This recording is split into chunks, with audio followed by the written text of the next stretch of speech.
what we've heard is a lot about new ideas about technology and productivity, and we've looked explicitly and implicitly at the productivity of individuals and of small teams and how they work together more and less effectively. But if we think about productivity as such, it's arguably the single biggest challenge to the UK economy. We've had persistently low productivity growth for many, many years. And the issue, I think, is bigger than that of the productivity of individuals or of small teams. There's a really fundamental set of questions around here, and I'll just bring up two of them. First is that technology, or to put it more accurately, access to technology and understanding of technology can create what I would call a fundamental class barrier between workers. And you can see that in a very striking way in the United States. People who have had access to skills and training have done well, and people who haven't have done very badly. And as I've said before, this divide has been a key driver of populist politics in the United States. And you can see that from the geographical location of these populist movements and the fact that this is typically the area where you've had industrial facilities and so on that have been closed as technology has transformed opportunities or globalization has transformed opportunities. So productivity is technology, the technology dimension, the access to technology, and it's for everyone is a really critical question, which does need to be in the back of everyone's mind. And the second one is that if you look at economies as a whole, all of the economic evidence says that the most reliable driver of productivity is the level of investment, the aggregate level of investment in an economy, the sum of business investment and government investment. It has a much stronger effect on economic growth and on prosperity than any measurable aspects of technological development. Indeed, investment is the vehicle by which technology is incorporated into work processes. So without the investment, none of these good things are going to happen. And as you're probably aware, total investment in the UK as a share of output has been falling for years. And this is at the same time that new technologies have been sprouting in abundance. And we're here, of course, to discuss technology and the workforce, but we might ask ourselves whether we should be focusing on technology or on the reasons why investment isn't higher, because without the investment, the technology won't be implemented and the system won't work. So with that cheerful remark, I have to turn it over to Tom to start with, and then Raveen and Sue. Sure.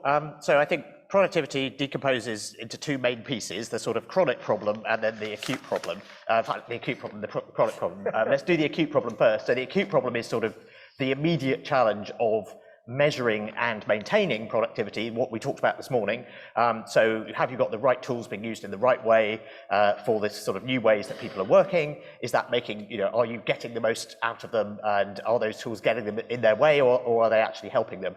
And then also, what can you do? What's the appropriate level of monitoring productivity? And does that technology even work? We don't know. We're in the middle of a giant experiment to find out. So there's that sort of immediate question. And then behind that, as you know, there is this much bigger question in some ways of the sort of longer term question of how we increase productivity generally. And this is a particular problem in the UK. We had a cover over the summer of a tortoise with a Union Jack on it, and then we said Britain's real problem, and underneath it said in brackets, it's not Boris Johnson.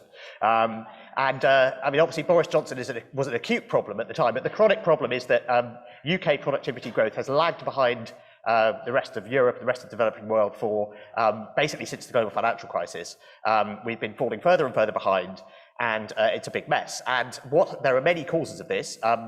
It's very striking that Britain and Ireland are behind the rest of the developing world in investment in robots and in automation. And if you look at the parts of the world where car production moved, it's the countries that invested the most in robots. So robots actually create, certainly protect, but robots make car factories more efficient, and then that's where you end up building your cars. So surprise, surprise, we haven't been investing enough. And that's why, as I said this morning, I think there is going to be this realization as we have a shrinking size of the workforce, we have fewer people of working age, and we have a greater dependency ratio and labour shortages that actually we need more automation. We need much more automation. The developing world, the developed world in general needs to be throwing a lot more money at this. And it's not about, oh God, the machines are going to take our jobs. It's like, who's going to pay my pension? How are we going to get how are we going to get productivity up in the long term? And that then brings us to investment, so we can buy all these robots.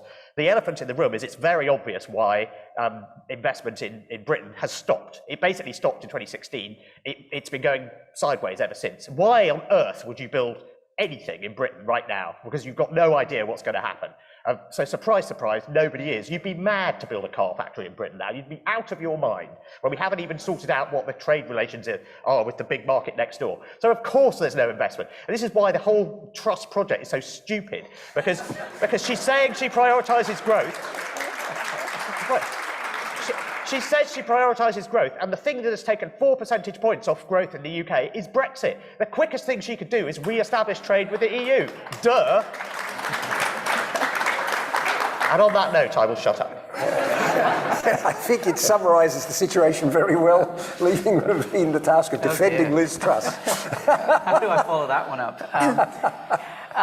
Two points. I just want to pick up on Tom's point about the investment in technology. Morgan Stanley released a report, I think it was last year, and they actually showed that the top 10 companies that had invested in technology were investing at a pace of, I think it was like 15% of their revenues into automation and technology. And the gap between them and their industry peers was some ridiculously high number in terms of profitability and shareholder return and the like. So completely agree on that. I do think though, and I'll go back to some of the points I made around how do you get to the optimal combinations of humans and machines? And I do think all of you in this room have a really critical role to play in that, because I think at the heart of it is the need for us to deconstruct work, figure out where does automation actually substitute for optimal benefit, where does it augment the creative, the empathetic, the critical thinking, etc., making the talent you have super productive, and where does it create demand for new skills? We've got a case study in the book of where, one organization in the oil and gas industry actually went through that exercise, increased profitability per rig by 45% without any redundancies, because what they committed to doing was actually upskilling and reskilling the talent. Because, to your earlier point about the collective, most of the markets in which they operated, they were the single employer in those communities. And the CEO said up front, the technology for an autonomous rig is here. We could easily deploy it and reduce our break-even point to $30 a barrel. But the impact on these communities would be devastating. And so how do we get to a much better outcome, but at the same time make the commitment to upskill and reskill the workforce so that they're operating in a much safer, more productive environment? So I do think that capacity to deconstruct, redeploy, and reconstruct new, more impactful, arguably more human jobs, I think is going to be important.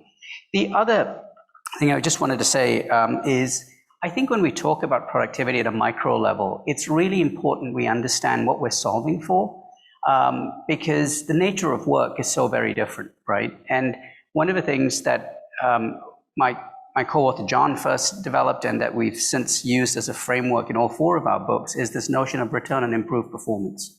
And what we've consistently see are 4 outcomes associated with work. Bodies of work where we're looking to eliminate errors, bodies of work where we're looking to minimize variance. So error elimination, think drillers on oil rigs, don't need a lot of creativity there, just need you to follow the rules. Airline pilots, don't need you to invent a new way to land a plane, follow the rules. Minimize variance, think transaction processing work that many of you have. A lot of operational processes, don't need to invest more, we need performance in a really narrow zone. Then the classical work of where, like a salesperson, more is generally better, incrementally better. And then a 4th relationship where there is an exponential relationship.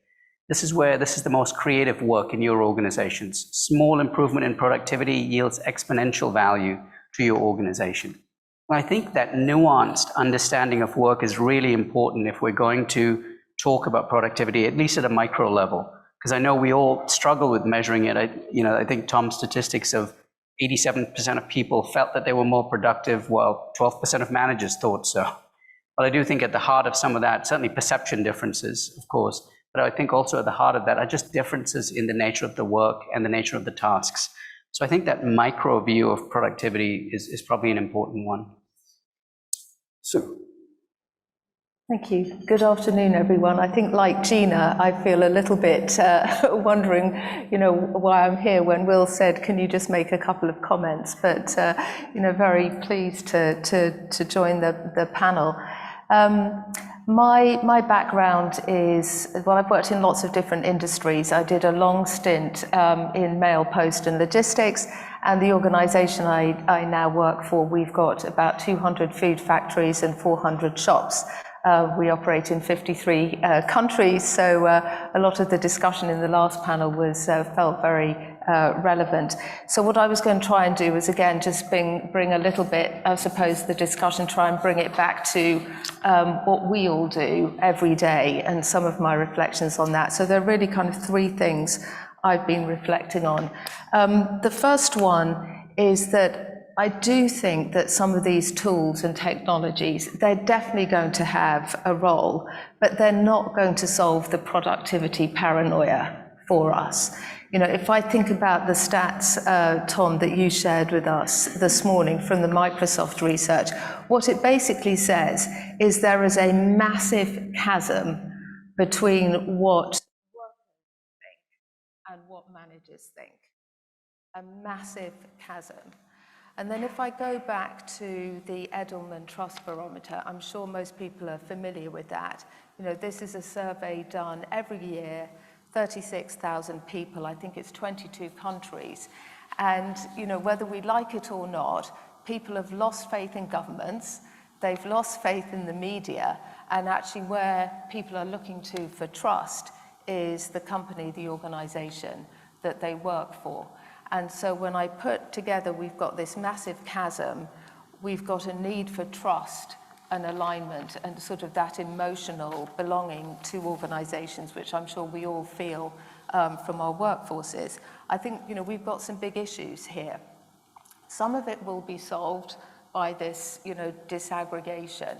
But I actually think, I don't know the full answer to this, but I do think that we've got to get used to having human conversations around work.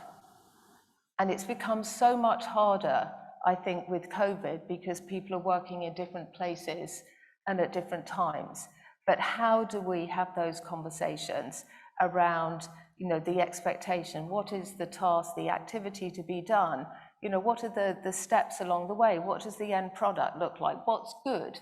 How does the colleague, the team, how do they know when they've delivered something that looks really good? And we've got to get back to having those conversations. And where I think it's really difficult is in middle managers, because we all know this. Most people's experience when they come to work, it's not really what the CEO says or the executive team. It's actually their line manager in their factory, in their customer service operation, in their sales team, in their shop, wherever it is. And that's their experience of, do they feel the trust? Do they feel emotionally aligned with the organization? Do they know what they're doing? And do they feel that they're getting sort of a fair day's pay for a fair day's work? So I think there's something about how we go and how we have these very human conversations. So that's the first sort of reflection. The second one I had was on automation. And I think it was our Oracle colleagues yesterday who said there'll be an 85 million job shortage. I have no idea whether that's the right number or not, but it's going to be a big number, isn't it? Because if you look at the population pyramids in Western Europe and the US, they sort of look like this.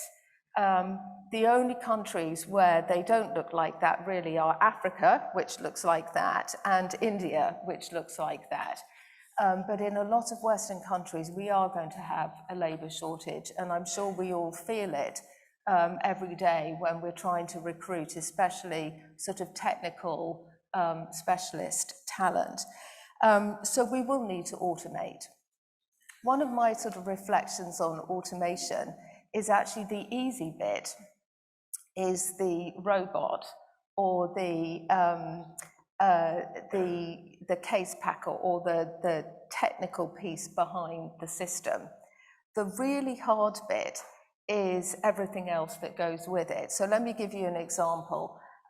Last week I was, one of the products we make is noodles. So I'm sure everyone knows what noodles are. The noodles, yes. So noodle is quite a complex process to get the noodles perfectly formed so that you can buy them in the supermarket. So bringing automation and robotics into a noodle line is, you can understand, what the robot does when it's picking things off the line. That's sort of an easy bit. The really hard bit is making sure that there is the engineering talent, the preventative maintenance talent, the process control talent that goes with it. And then, of course, many other jobs change as well, because there's different information, there's different protocols around the factory, and it's all these other pieces around the automation, which I think can often sort of get overlooked and then can overthrow or make projects particularly challenging. I saw the same actually in Post when we were introducing automated parcels machines. It's all the other bits that kind of go with it. So we're going to be seeing a lot more business cases, I think, on ERPs, on HRIS systems, on robots, on robotics, all of these things. And I think, there's an important piece, and we can play a role in this, in really thinking about, well, what are the implications of this on all of the other bits of work that are impacted by bringing that piece of automation, wherever it is, into the organization. And so that sort of brings me on to my last reflection. Can I ask a question to the, yeah? Can I just ask, and I'm going to put my hand up on this one, how many of us in the room either have been involved in or know of a project requiring significant investment that has gone wrong in some way? It's either cost more, or it's taken longer to do, or it's just a bit of a... So it's, that was almost 100, well, maybe not 100%, but definitely a majority of us have been involved in these projects. And I do think that we have to ask ourselves in organizations, why is it so hard, actually? Because we need the investment for all the reasons that have been said. We desperately need the investment, but why is it so hard to deliver these projects? And I think, we have a role really to help leaders, the organizations, think about, the investment, the training, the role of the third parties, the integrators, all of these pieces to give these projects a better chance of success. Thank you. And before I open it to the floor, I do have a partial answer to this question, and it's a very British sort of answer. From my experience both as a management consultant and then various other things, and now running a business school, this country has a very strange attitude to management. It doesn't believe in it. People in Britain subscribe to the cult of the gifted amateur. And this is absolutely true. And if you look at many corporate disasters and you say, why would anyone do that? How could they do this? And on a micro scale, you can see it as well. This is a huge problem which is very, very difficult to overcome.